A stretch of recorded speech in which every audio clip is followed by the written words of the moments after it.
అమ్మ అయ్యల మీద అలిగినట్టు నువ్వు అత్తగారింటిలో అలుగొద్దు బిడ్డ, అత్తకెదురు నువ్వు చెప్పొద్దు బిడ్డో, మామకెదురు నువ్వు మల్లొద్దు బిడ్డో.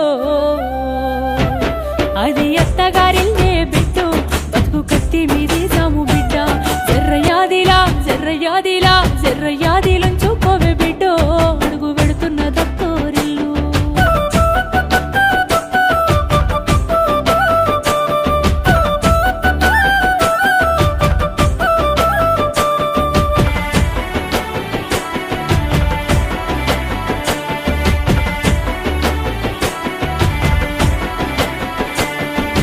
అత్త మామలు కాదు ఆడిబిడ్డలుంటారు, ఆడి బిడ్డాలంటే అర్థమొగుడంటారు, ఆడి బిడ్డాలంటే అర్థమొగుడంటారు. అప్పుడప్పుడు నిన్ను ఆట పట్టిస్తారే, నీకు వాళ్ళతో పోటొద్దు బిడ్డ,